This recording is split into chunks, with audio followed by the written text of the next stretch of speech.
बिस्मिल्लाहिर्रहमानिर्रहीम।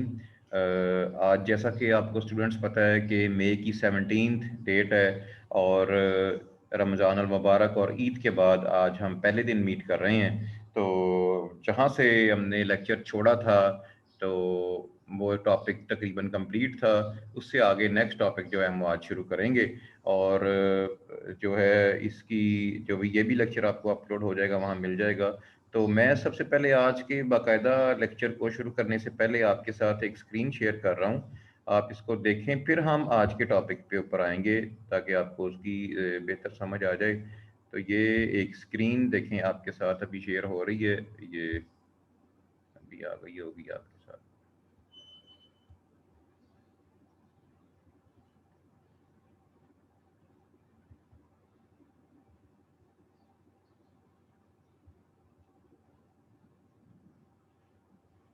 ये आप देख रहे हैं आपके सामने ना एक स्क्रीन स्क्रीन आ गई है। इसमें मैं ये कुछ चीज़ें डिसेबल कर दूं, ये ठीक है। अब ये देखें, आज का लेक्चर नंबर 8 है हमारा और हमारा टॉपिक होगा आज जो कोर्स आउटलाइन में इकोनॉमिक मॉडल्स। हमने इससे पहले जो प्रीवियस लेक्चर था, लास्ट लेक्चर था हमारा, लेक्चर नंबर 7 था, उसका भी मेन टॉपिक ये था इकोनॉमिक मॉडलिंग कैसे होती है। इकोनॉमिक मॉडलिंग की दो अप्रोचेस हमने पढ़ी थी, एक का नाम था डिडक्टिव अप्रोच और एक का नाम था इंडक्टिव अप्रोच। डिडक्टिव क्या थी, हम किसी जनरलाइज्ड रियलिटी को लेके पर्टिकुलर किसी सिचुएशन तक पहुंचते हैं। किसी पर्टिकुलर टारगेट, अपनी जो सैंपल साइज है या टारगेट जो हमारा ग्रुप है, उसके ऊपर हम किसी जनरलाइज्ड थेरी को, जनरलाइज्ड किसी सिचुएशन को अप्लाई कर देते हैं। ठीक है ना। तो इस किस्म की जो अप्रोच है ये कहलाती है डिडक्टिव अप्रोच। सोशल साइंसेज में और पॉलिटिकल साइंसेज में ज़्यादातर डिडक्टिव अप्रोच ही चलती है कि हमने मुग़ल दौर का कोई मॉडल लिया, मुग़ल दौर का कोई ब्यूरोक्रेसी का या इंतज़ामिया का कोई मॉडल लेके हमने मॉडर्न ब्यूरोक्रेसी के किसी शोबे में, पुलिस में या किसी कम्युनिकेशन के शोबे में वो मॉडल लगा दिया, तो उसको कहते हैं कि जनरलाइज्ड किसी इस्टेब्लिश्ड कॉन्सेप्ट को लेके हमने किसी एक मखसूस सिचुएशन पे अप्लाई कर दिया, तो ये कहलाता था डिडक्टिव अप्रोच। और एक होती है इंडक्टिव अप्रोच, जैसे लेबॉर्ट्री से काम शुरू होता है, छोटे से सैंपल साइज से शुरू होता है, वो एक्सपैंड करता है 500 तक, 1000 तक, फिर पॉपुलेशन तक, फिर पूरी दुनिया की ग्लोबल पॉपुलेशन तक। तो ये जो सीक्वेंस है चीज़ों का, एक पर्टिकुलर सिचुएशन से निकल के जनरलाइज्ड होने की जो सीक्वेंस है, इसका नाम होता है इंडक्टिव अप्रोच। तो ये दो अप्रोचेस हमने पढ़ी थी। अब आज जो हम पढ़ेंगे ये है इकोनॉमिक मॉडल्स। तो मॉडल्स, इकोनॉमिक मॉडल की फॉर्मेशन कैसे होती है इसके बारे में है, उसकी क्या क्या उसमें स्टेजेस आती हैं, क्या क्या स्टेप्स इन्वॉल्व होते हैं मॉडल बनने के लिए। तो इकोनॉमिक मॉडल की फिर एक दफ़ा डेफिनेशन मैं रिकॉल कर दूं, क्या होता है कि इट इज़ ये कलेक्शन होती है वेरिएबल्स की, कांस्टेंट्स की, पैरामीटर्स की, विद सम अलजेब्रिक नोटेशंस, कि कौन कौन से वेरिएबल इसमें मॉडल में शामिल होते हैं, किस तरह के रिलेशनशिप इस्टेब्लिश होते हैं, पॉजिटिव होते हैं, नेगेटिव होते हैं, तो कितना कोई वेरिएबल सिग्निफिकेंट होता है, उसकी कितनी सिग्निफिकेंस है, कितनी की उसकी अहमियत है। तो ये सारा मॉडल कहलाता है इकोनॉमिक मॉडल। सबसे पहले आपके सामने इस पेज के ऊपर कुछ इकोनॉमिक मॉडल बने हुए हैं, उनको हम वन बाय वन करके देखते हैं ताकि पता चले कि ये जो पढ़ने जा रहे हैं ये है क्या। तो सबसे पहला मॉडल आप देखें, मार्केट मॉडल। मार्केट वो जगह है जहाँ पे बायर और सेलर आपस में इंटरेक्ट करते हैं। वो जगह कह लें, वो सिचुएशन कह लें जहाँ पे बायर और सेलर का आपस में इंटरेक्शन होता है। तो बायर की साइड से आती है डिमांड और जो सेलर की साइड से आती है सप्लाई। तो जहाँ पे डिमांड और सप्लाई की फोर्सेस आपस में इंटरेक्ट करती हैं, उस जगह या उस सिचुएशन को, पर्टिकुलर सिचुएशन को हम मार्केट कहते हैं। तो मार्केट के अंदर आप देख रहे हैं कि दो इक्वेशन लिखी हुई हैं आपके सामने। ये जो फर्स्ट वाला यहाँ जहाँ मेरा कर्सर है, Q D, quantity demanded, is equal to A minus B P, ये इक्वेशन नंबर 1 है मार्केट की। और इक्वेशन नंबर 2 है Q S is equal to C plus D P, ये इक्वेशन 2 है। और प्राइस दोनों में इंडिपेंडेंट वेरिएबल के तौर पे आ रही है। यानी demand is a function of price and supply is also a function of price. और लेकिन इनके जो रिलेशनशिप्स हैं वो एक नेगेटिव है एक पॉजिटिव है।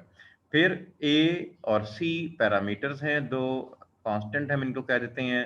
पैरामीटर क्या होते हैं कि पैरामीटर वो वेरिएबल होते हैं जो एक मखसूस सिचुएशन में कांस्टेंट समझे जाते हैं, जिनको हम एजम्पशंस कहते हैं।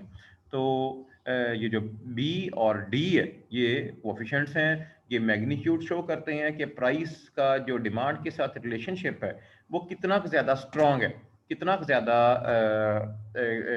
मजबूत ताल्लुक है इनका आपस में। अब इसमें देखें आप कि ये जो इस मॉडल मार्केट मॉडल के अंदर जो सबसे पहली चीज़ होती है डिपेंडेंट वेरिएबल।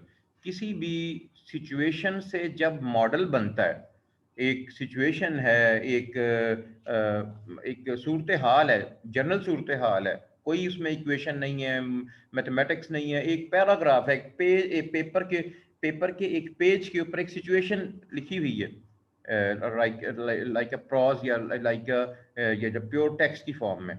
अब उस सिचुएशन से हमने ड्रॉ करने हैं कि इस सिचुएशन में जो डिपेंडेंट वेरिएबल है वो क्या है, असल मसला क्या है, असल प्रॉब्लम क्या है, द एक्चुअल जो फिनोमिना है जिसको हम स्कर्टेन करने जा रहे हैं, जिसको हम अंडर डिस्कशन जो हमारे आ रही है चीज़ वो क्या है। तो जो चीज़ इस मार्केट मॉडल में अंडर डिस्कशन है वो क्या है, क्वांटिटी। वो क्वांटिटी है, क्वांटिटी डिमांड कह लें या क्वांटिटी सप्लाई कह लें, लेकिन एक ही वेरिएबल है क्वांटिटी, ठीक है। और दूसरा जो वेरिएबल उस क्वांटिटी को मुतासर कर रहे हैं या क्वांटिटी को इफेक्ट करने वाले वेरिएबल हैं, उनमें प्राइस भी है, दीगर वेरिएबल भी हैं, लेकिन प्राइस क्योंकि सबसे इंपॉर्टेंट वेरिएबल है, लिहाजा हमने प्राइस को एक वेरिएबल लेके तो बाकी जो तमाम वेरिएबल थे उनको ये ए बना के लिख दिया। जो बाकी तमाम वेरिएबल थे, दीगर जो वेरिएबल थे जिनको हम एजम्पशंस कह देते हैं, वो ये ए की फॉर्म में लिखी गई। तो फिलहाल पी जो है ये इंडिपेंडेंट वेरिएबल है और डिमांड जो है ये एक डिपेंडेंट वेरिएबल है। इसी तरह सप्लाई के अंदर क्वांटिटी जो है ये एक डिपेंडेंट वेरिएबल है और प्राइस जो है ये इंडिपेंडेंट वेरिएबल है। तो इस तरह सबसे पहले वेरिएबल जब मॉडल में आके एंगेज हो रहे हैं तो उनके दरमियान ये तय करना बड़ा ज़रूरी है कि कौन सा वेरिएबल इंडिपेंडेंट है और कौन सा डिपेंडेंट है। इंडिपेंडेंट वेरिएबल में हमेशा इनिशियल चेंज जनरेट होती है। जो इनिशियल चेंज इन्वोक होती है किसी सिचुएशन में वो कहलाती है इंडिपेंडेंट वेरिएबल, ठीक है। और उस इनिशियल चेंज के रिस्पांस में जो चीज़ बदलती है उसे कहते हैं डिपेंडेंट वेरिएबल, ठीक है ना।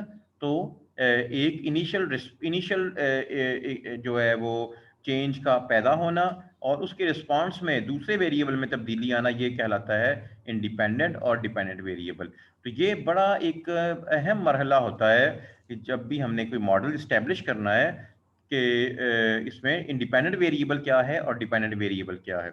दूसरे मॉडल को देखें आप, केन्स कंजम्पशन मॉडल दिया गया है। केन्स का जो कंजम्पशन मॉडल है हम आगे पढ़ेंगे किसी स्टेज पे, उसमें आप देखें कि लिखा हुआ है कि कंजम्पशन जो है ये फंक्शन है इनकम का, ठीक है। Y stand for income and C stand for consumption. उसको इक्वेशन की फॉर्म में मॉडल को जो था फंक्शन को कन्वर्ट किया है इक्वेशन की फॉर्म में, तो बन गया C is equal to C naught plus C Y.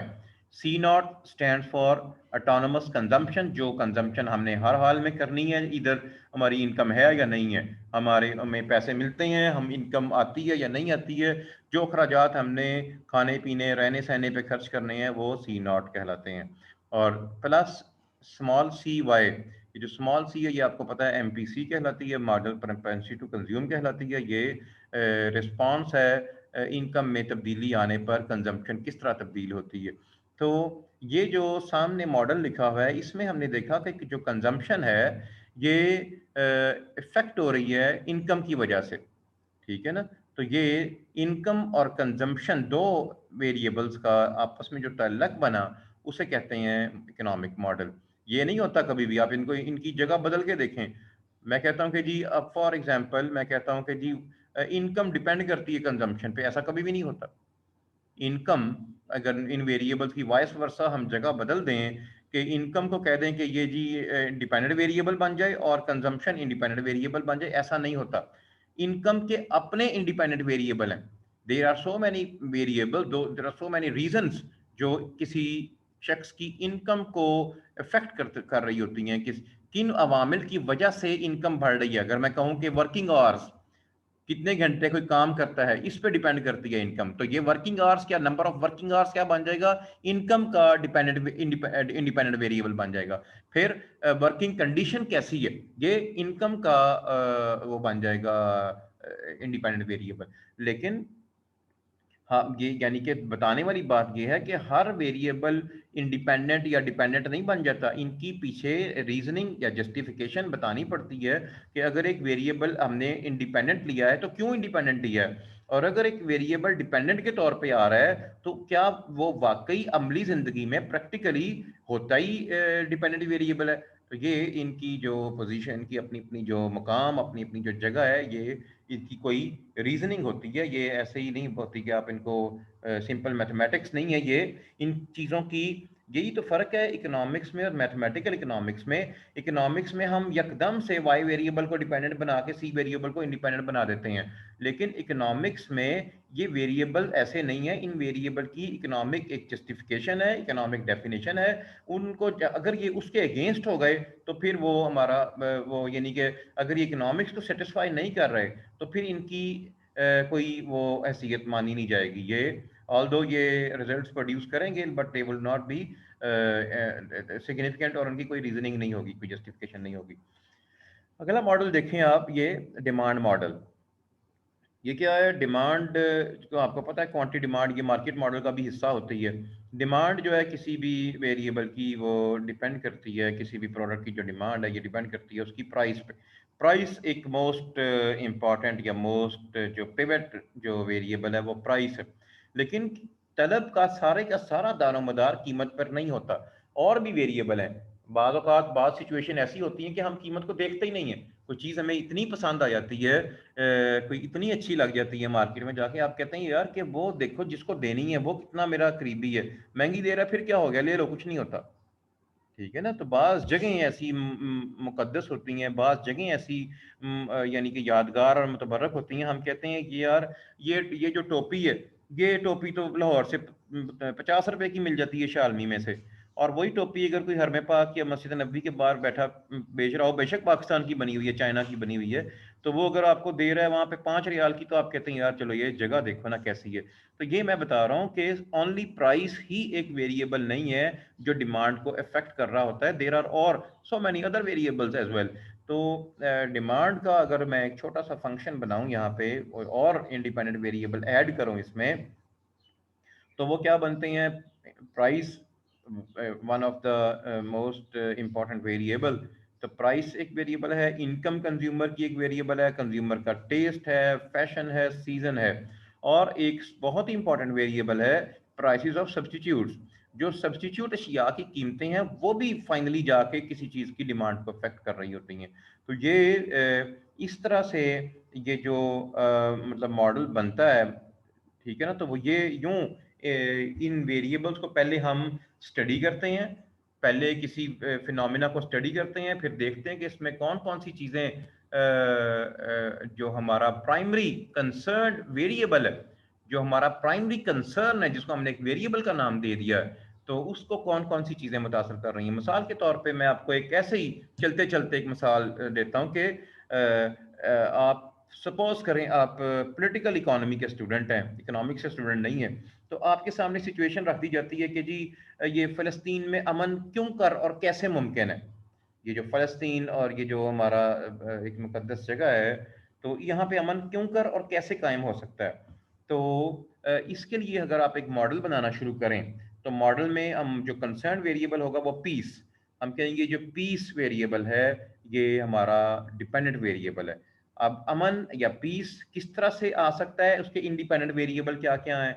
उसके अंदर इंडिपेंडेंट वेरिएबल होंगे, बहुत सारे वेरिएबल हो सकते हैं कि इसराइल का व्यू क्या, इसराइल वाले क्या चाहते हैं, क्या हो सकता है, ये मुसलमान क्या चाहते हैं, क्या हो सकता है। फिर किस जगह पे टेबल पे बैठ के ये डिस्कशन के साथ ये मसला हल हो सकता है। जो जो भी मुमकिना चीज़ें इस अमन को मुतासर कर रही हैं वो तमाम बतौर इंडिपेंडेंट वेरिएबल इस मॉडल में आ जाएंगे। फिर हम देखेंगे कि इनमें से किन चीज़ों की मेजरमेंट पॉसिबल है, कौन सी चीज़ें मेजरेबल हैं, मेजरिंग रॉड पे मेजर की जा सकती हैं। तो फिर इस तरह से करके मैं बताना सिर्फ ये था कि मॉडल जो है वो किसी भी सिचुएशन से मॉडल ड्रॉ किया जा सकता है। क्रिकेट में बैटिंग के मॉडल हैं, बॉलिंग के मॉडल्स हैं। तो यानी मॉडलिंग जो है ये सिर्फ इकोनॉमिक मॉडलिंग नहीं है, ये और भी ये दीगर अलूम में भी ये जो मॉडल फिटिंग है ये एक बड़ा चलने वाला सब्जेक्ट है। तो इस बैकग्राउंड के साथ मैं यहाँ पे स्क्रीन शेयर करने ये स्टॉप कर रहा हूँ, और एक दूसरी स्क्रीन हम यहाँ से अब उठाएंगे जो आज का हमारा प्लान लेक्चर होगा। एक सेकंड,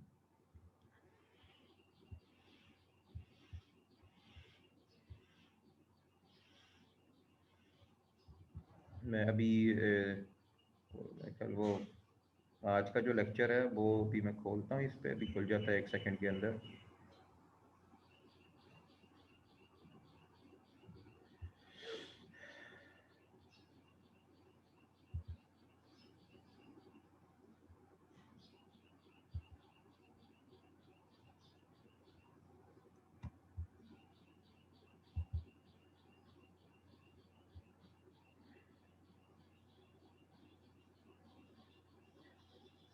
ये मैं आपको बता दूं कि आज का जो लेक्चर है ये, एक सेकेंड, लेक्चर नंबर 7 8, आज का लेक्चर जो है ये लेक्चर नंबर 9 है। ये आप नोट कर लो, मैंने अगर कहीं लेक्चर नंबर 8 कह दिया है आपको, तो आज लेक्चर नंबर 8 नहीं है, ये लेक्चर नंबर 9 है।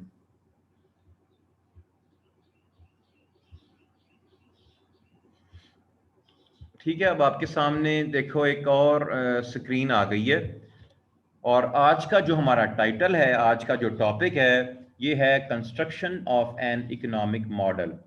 ये जो ऊपर डेट और लेक्चर नंबर है ये आल्दो पिछले साल का है, तो लेकिन ये आज लेक्चर नंबर 9 ही है। ठीक है, construction of an economic model, there are following steps involved in construction of an economic model.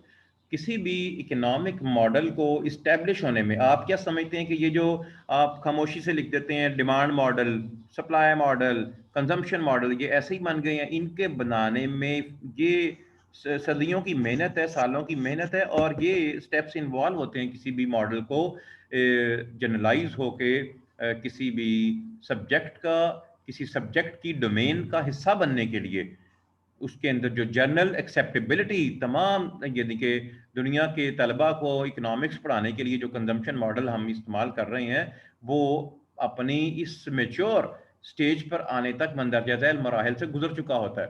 तो वो क्या क्या है, नंबर 1 है उसमें वेरिएबल्स ऑफ द मॉडल, पहला मरहला। Number 2 assumptions of the model, फिर हाइपोथेसिस, और नंबर 4 है प्रिडिक्शंस। ठीक है, प्रिडिक्शंस, ये इनको हम बारी बारी करके वन बाय वन करके इनको पढ़ते हैं, समझते हैं।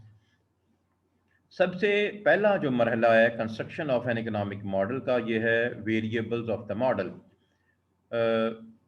इसको पहले पढ़ लेते हैं ताकि आपको कोई लफ्ज़ों में अगर प्रॉब्लम हो तो वो आप के बाद में इसको सुन लें, लेकिन मैं बस समझाता भी हूँ आपको इसको। First step in building of an economic model is the choice of appropriate variables. So the variables should be carefully involved into the model, which may be most appropriate and of crucial significance to the variable of our prime interest, which is dependent variable. ये देखो यहाँ तक जो बात हुई है वो यही बात हुई है जो हमने अभी से पहले डिस्कस कर चुके हैं कि जो किसी मॉडल के अंदर वेरिएबल्स को इंक्लूड करना है, इंक्लूजन ऑफ वेरिएबल्स, ठीक है, ये बड़ी इंपॉर्टेंट होती है। अगर आप डिमांड मार्केट डिमांड का मॉडल है और आप कहते हैं कि जी इसमें आप ये भी डाल लें, कॉस्ट ऑफ प्रोडक्शन भी डाल लें, या आप इसमें जो है वो गवर्नमेंट की जो पॉलिसीज हैं वो भी डाल लें, कोई एक दो फिजिकल पॉलिसी, मॉनेटरी पॉलिसी भी डाल लें, तो डालने को तो बहुत कुछ डाला जा सकता है, लेकिन देखा यह जाएगा कि वेरिएबल, क्या जो वेरिएबल हम डाल रहे हैं क्या उसका डिपेंडेंट वेरिएबल से कोई ताल्लुक भी है। यानी अगर गवर्नमेंट की मॉनेटरी पॉलिसी है, सेंट्रल बैंक की पॉलिसी है, तो सेंट्रल बैंक की पॉलिसी का आलुओं की डिमांड के साथ अगर कोई तल्लक वाजे नहीं है, तो फिर सेंट्रल बैंक की मॉनेटरी पॉलिसी को मार्केट डिमांड मॉडल में डालने का कोई कंसर कोई तुक नहीं बनता, कोई रीजन नहीं बनती। तो क्योंकि जब हम अपने इकोनॉमिक मॉडल के अंदर इंडिपेंडेंट वेरिएबल्स को इंक्लूड कर रहे होते हैं, तो हमें हर मॉडल को, हर वेरिएबल को इंक्लूड करने की कॉस्ट बियर करना पड़ती है आगे जाके, जब हमने कैलकुलेशंस या एस्टिमेशंस करनी होती हैं। जितने ज्यादा वेरिएबल होंगे उतनी ज्यादा मॉडल की ऑथेंटिसिटी या मॉडल की जो है वो एप्लीकेबिलिटी मशकूक हो जाती है, वीक हो जाती है। तो और कैलकुलेशन जो है वो ज़्यादा रिलायबल नहीं रहती। तो इसलिए कम या सूटेबल, मोस्ट सूटेबल का वर्ड यहाँ पे यूज़ हो रहा है कि जो वेरिएबल मोस्ट अप्रोप्रिएट हैं, मोस्ट सूटेबल हैं, और जो क्रूशल सिग्निफिकेंस रखते हैं, हमारे variable of prime interest. Variable of prime interest क्या होता है? हमारा डिपेंडेंट वेरिएबल।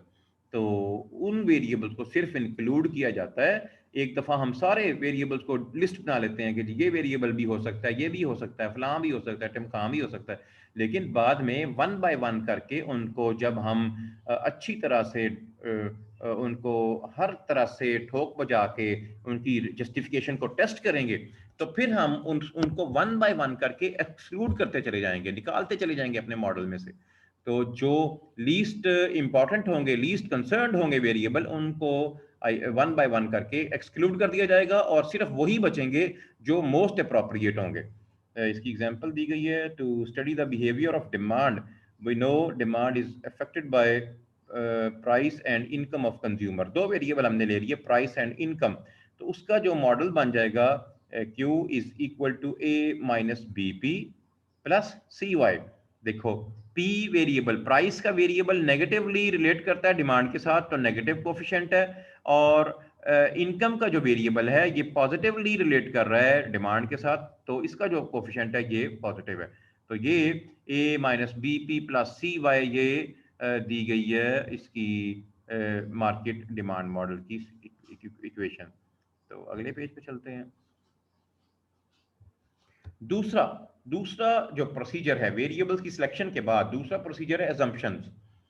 तो एजम्पशंस क्या होती हैं? जो रियल टाइम सिचुएशन होती है वो बड़ी डायनामिक होती है।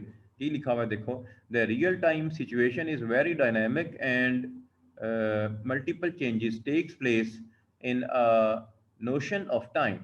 क्या मतलब है? कि जो जो real time run time situation है वो बड़ी मुख्तलिफ है। उसमें बेशुमार फोर्सेस काम कर रही हैं, बेशुमार चीज़ें काम कर रही हैं। सिर्फ कंट्रोल्ड सिचुएशन नहीं है वो।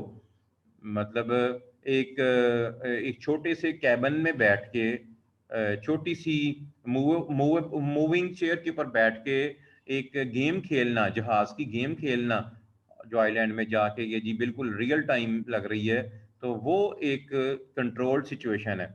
लेकिन जब आप एक्चुअल जहाज के भी फ्लाई करें या उड़ाएं, तो वहां पे हवा की फोर्सेस हवा की फोर्सेस बेशुमार जगहों से काम कर रही हैं, सूरज की फोर्सेस काम कर रही हैं, ग्रेविटी काम कर रही है, बेशुमार चीज़ें जो रियल टाइम में है। वो यही लिखा हुआ है कि एक नोशन ऑफ टाइम, एक लम्हे के अंदर बेशुमार फोर्सेस आप पे इफेक्ट कर रही होती हैं। तो ये क्या होता है? दोबारा इसको देखें एक दफ़ा।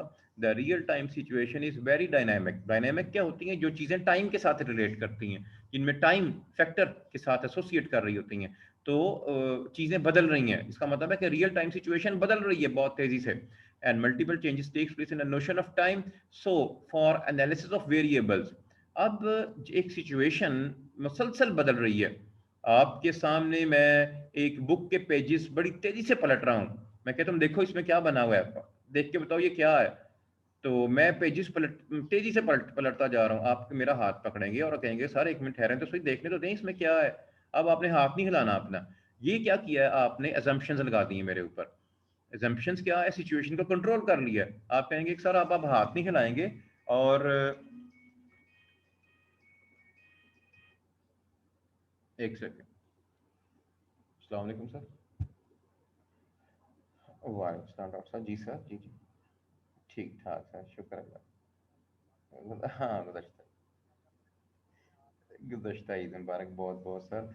ਉਹ ਨਾ ਡਾਕਟਰ ਸਾਹਿਬ ਇਦਾਂ ਵਾ, ਮੈਂ ਨਾ ਅੱਜ ਲਤੀਫ ਸਾਹਿਬ ਦੇ ਨਾਲ ਨਾ ਅੱਜ ਦੇ ਦਿਨ ਲਈ ਕਲਾਸ ਬਦਲੀ ਹੈ, ਇਸ ਟਾਈਮ ਨਾ ਕਲਾਸ ਹੀ ਚੱਲ ਰਹੀ ਹੈ, ਤੇ ਕੋਈ ਜ਼ਰੂਰੀ ਗੱਲ ਵਾ ਤੇ ਫਾਈਨਲੀ ਮੈਨੂੰ ਦੱਸ ਦਿਓ। ਉਹ ਨਾ ਮੈਂ ਕਲਾਸ ਦਾ ਲਿੰਕ ਗਲਤੀ ਨਾਲ ਉਸ ग्रुप 'ਚ सेंड कर ਦਿੱਤਾ ਸੀ। ओके डॉक्टर साहब, okay okay, thank you very much, thank you. हमारे डॉक्टर साहब थे, वो उनको पता नहीं था बेचारों को कि मैं इस वक्त क्लास ले रहा हूँ, सॉरी। अच्छा जी, हम बात कर रहे थे इस सिचुएशन की कि जब सिचुएशन को कंट्रोल कैसे करना है। तो जब हम तेजी से बदलती हुई सूरत हाल को एनालिसिस करने के लिए, स्टडी करने के लिए कंट्रोल करते हैं, तो उसे कहते हैं एक कि हम कुछ एजम्पशंस अप्लाई कर देंगे। देखिए ना, हम जब जब सिचुएशन तेजी से बदल रही है तो हमें क्या पता लगना है कि कौन सा वेरिएबल क्या कर रहा है। तो कंट्रोल्ड सिचुएशन जो होती है उसमें हम वेरिएबल्स का बिहेवियर, वेरिएबल को स्टडी कर सकते हैं, तो इसलिए एजम्पशन को लगाया जाता है। ये आप आगे पढ़ते हैं इसको। The real-time situation is very dynamic and multiple changes takes place in a notion of time. So for analysis of variables and to draw results from our economic model, we need a controlled situation. हमें किसी concrete result तक पहुंचने के लिए हमें situation को control करना जरूरी है। In order to control the situation we impose some restrictions on the model. हम जो मॉडल के ऊपर पाबंदियां लगाते हैं कंट्रोल करने के लिए वो कहलाती हैं रिस्ट्रिक्शंस, और उन्हें assumption कहा जाएगा। These restrictions are called parameters और assumptions। ठीक है, अब हमने यहाँ पे एक एग्जांपल ली है, मैं आपको पहले जुबानी एग्जांपल समझा देता हूँ, ताकि फिर बाद में तो बुक पढ़ तो आप खुद भी लेंगे वहां से। कि मेरी जो पहला जो पेज मैंने आपके साथ शेयर किया था उसमें था मार्केट मॉडल, और मार्केट मॉडल के बाद हमने देखा था एक डिमांड मॉडल। डिमांड के अंदर हमने वेरिएबल देखे कि डिमांड एक डिपेंडेंट वेरिएबल है, क्यूडी एक डिपेंडेंट वेरिएबल है, और उसके इंडिपेंडेंट मुमकिन वेरिएबल क्या क्या हो सकते हैं, प्राइस है, इनकम है, टेस्ट है, फैशन है, और एक वेरिएबल था प्राइसेस ऑफ सब्स्टिट्यूट्स। तो ये मुख्तलिफ वेरिएबल हैं। मैं मतलब मेरा कंसर्न है कि क्या कीमत, किसी चीज की कीमत किसी चीज की डिमांड को कितना इफेक्ट कर रही है, कितनी मैग्नीट्यूड इफेक्ट करने की। तो बाकी जो वेरिएबल हैं, जितने भी मौसम है, फैशन है, सीजन है, टेस्ट है, वो मेरे लिए कोई बहुत ज्यादा अहमियत नहीं रखते। उन वेरिएबल्स को अगर मैं इकट्ठा करके for the time being constant कर दूं, for the time being control कर लूं सिचुएशन को, तो वो कहलाते हैं एजम्पशंस। एजम्पशंस कहलाएंगी मॉडल की। तो एजम्पशंस भी हमने खुद इस्टेब्लिश करनी होती हैं अब जब हम कोई इकोनॉमिक मॉडल बना रहे होते हैं। तो ये देखें, for example we wish to study the impact of price on quantity demanded. तो ये साथ क्या क्या है कि what is the function of P, demand dependent variable है, प्राइस इंडिपेंडेंट वेरिएबल है। There are so many variables other than price which can effect like income of consumer, population, season, fashion, taste, prices of substitutes of commodities, ये जो मुख्तलिफ मैंने गिन दी हैं। So actual demand function in real time में भी, कि जो एक्चुअल डिमांड फंक्शन है वो रियल टाइम के अंदर किस तरह का हो सकता है, सॉरी, वो इस तरह का बन सकता है कि उसमें इंडिपेंडेंट वेरिएबल में प्राइस भी है, इनकम भी है, पॉपुलेशन भी है, और भी बहुत सारे वेरिएबल हैं जो आपके सामने लिखे हुए हैं। इफ वी आर इंटरेस्टेड, अब हम चाहते क्या है, if we are interested to study the impact of price on demand, all rest of the variables are assumed to be constant in our model. बाकी तमाम वेरिएबल जो हैं उनको हम अपने अपने मॉडल में कांस्टेंट ले लेंगे। जिन चीज़ों को आप अपने मॉडल में कांस्टेंट ले रहे हैं या ले रही हैं, लाजमी नहीं है कि मैं भी उसी रेसिप्रोकल बेसिस पे उनको अपने मॉडल में कांस्टेंट ही लूँ। तो ये डिपेंड करता है आपकी जो स्टडी है या आपकी जो रिसर्च है, किस किस्म की आप रिसर्च कर रहे हैं। हो सकता है एक वेरिएबल आपकी रिसर्च में इंडिपेंडेंट वेरिएबल के तौर पे आ रहा है, मैं उसको इंडिपेंडेंट वेरिएबल के तौर पे नहीं ले रहा। तो ये अपना अपना जो डिपेंडेंट वेरिएबल है, जो प्राइम इंटरेस्ट है, वो कंट्रोल कर रहा है सिचुएशन को कि किस वेरिएबल के साथ क्या करना है। तीसरा स्टेप जो आता है मेजरमेंट के अंदर, अपनी मॉडल में मॉडल बिल्डिंग के अंदर, वो आता है हाइपोथेसिस। हाइपोथेसिस क्या होता है, जिन्होंने स्टैट्स पढ़ी हुई है, थोड़ा बहुत ये लफ्ज़ सुना होगा, नहीं भी सुना तो आप करेंगे, आपको प्रैक्टिकली करवाएंगे, स्टैट के सर भी करवाएंगे, मैं भी करवाऊंगा। Hypothesis is a statement which can be empirically tested. ठीक है, कोई बात जिसको एम्पिरिकली, एम्पिरिकली का लफ्ज का मतलब क्या होता है, anything which is substantiated bye data, कोई भी चीज जो डाटा की मदद से एनालाइज की जा सके, डाटा उसको एक्सेप्ट करवाए या डाटा उसको रिजेक्ट करवाए, वो कहलाती है इंपिरिकली टेस्टेड। कि कोई बातें मतलब बेटा मेहनत किया करो, ये किया करो, ये नसीहतें हैं। अगर कोई चीज एम्पेरिकली सपोर्ट के साथ टेस्ट की जा सके, वो कहलाती है एम्पेरिकल स्टेटमेंट। तो statement which can be empirically tested is called hypothesis. Hypothesis is based upon research question. जब एक कोई स्टडी होती है तो उसका एक रिसर्च क्वेश्चन होता है, बुनियादी सवाल होता है कि किस हम क्या करने जा रहे हैं। तो and it must be supported by the data.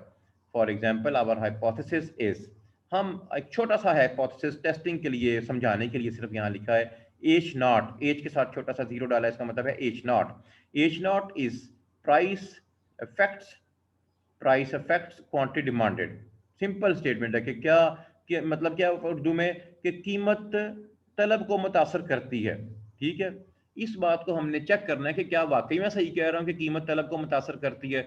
Now we collect data on price and demand, और ये जो मॉडल है इसमें लीनियर इक्वेशन लगा के फिट करते हैं, और उसके जवाब में हम हमारा ये जो इक्वेशन सॉल्व होके आती है Q D is equal to A minus B P, ये हमें बताएगी कि क्या हमारा हाइपोथेसिस के कीमत तलब को मुतासर करती है, ये क्या एक्सेप्ट करें इस बात को या रिजेक्ट करें। अपने हाइपोथेसिस को, जो बात हमने रिसर्च क्वेश्चन की बुनियाद पे टेस्टिंग के लिए लगाई है, एक टेस्टिंग प्रोसेस में लगाई है, क्या उसको एक्सेप्ट कर लें या रिजेक्ट कर दें। तो ये मॉडल्स का जो कंक्लूजन होता है वो इनसे ड्रॉ हो रहा होता है, हाइपोथेसिस टेस्टिंग वगैरह से। तो इसकी स्टेट्स में मुख्तलिफ टूल्स हैं, आप बहुत तफसील से इन चीज़ों को पढ़ेंगे। आखिरी प्रोसीजर है इकोनॉमिक मॉडल का प्रिडिक्शन। प्रिडिक्शन का मतलब होता है, प्रिडिक्ट करने का मतलब होता है फ्यूचर के बारे में बताना। मिसाल के तौर पे आपके पास डेटा है 1950 से लेके 2020 तक या 21 तक, और 1950 से लेके 2021 तक आपके पास डाटा है। अब आपने आगे बताना है कि अगले 10 साल का बिहेवियर, या 10 साल का डाटा, या 10 साल की प्रोडक्शन, या 10 साल के अंदर क्या होगा, आबादी का बिहेवियर क्या होगा। तो इसे कहते हैं प्रोडक्शन। किसी भी मॉडल के अंदर एक सलाहियत जरूरी होती है कि उसके अंदर प्रिडिक्टेबिलिटी की सलाहियत क्या मौजूद है। क्या जो हमने मॉडल बनाया है, क्या उसके अंदर हम प्रीवियस डाटा या पास्ट डाटा डाल के, एज अ इनपुट डाल के, क्या फ्यूचर के बारे में कोई नियर टू रियलिटी क्या हम फोरकास्ट कर सकते हैं। क्या हम जैसे देखते हैं ना, हम आप देखते होंगे क्रिकेट मैचेस में कि क्रिकेट मैच लगा हुआ है और 40 ओवर का गेम हो चुका है। 40 ओवर के अंदर जितनी बॉलें हैं, मतलब 6 बॉलें एक ओवर में होती हैं, तो 6 चौका 24, 240 बॉल हो चुके हैं। 240 बॉलों का डाटा आपके पास है। अब उसकी बुनियाद पे प्रीवियस बिहेवियर डाटा का देखते हुए हम बताते हैं कि यार ये 300 जब ओवर खत्म होंगे, ये तो ये टीम का जो प्रोजेक्टेड स्कोर है वो ये होगा। वो जो प्रोजेक्टेड स्कोर हम देख रहे होते हैं वो उस मॉडल की प्रिडिक्शन होती है, जो मॉडल उस डाटा के ऊपर 40 ओवर के डाटा के ऊपर जो मॉडल फिट करके जो स्टैटिस्टिक्स वहां से जनरेट किए जा रहे होते हैं। तो इसको जल्दी से पढ़ लेते हैं, टाइम रह गया 1 minute. Prediction means to forecast about future, future के बारे में बताना कहलाता है prediction. Once hypothesis is supported by the data, then model can be used for statistical inference. ये बड़ी अहम बात है, statistical inference, इन्फर करना। इन्फर का मतलब होता है फ्यूचर के बारे में, अननोन सिचुएशन के बारे में बताना। We can use our demand model to predict if prices rise to a certain level, then how many people would be able to buy। हम ये बता सकते हैं कि अगर कीमतें इसी बिहेवियर के साथ बढ़ती रहीं तो लोग, कितने के लोग इन चीज़ों को खरीदेंगे। तो ये था इकोनॉमिक मॉडल बिल्डिंग के जो स्टेप्स इसमें इन्वॉल्व होते थे। यहाँ पर आज का लेक्चर हम ख़त्म कर रहे हैं। मैं अभी आपको सेशन रिज्यूम कर रहा हूँ, आपने जाना नहीं है, ये रिकॉर्डिंग में बंद कर रहा हूँ।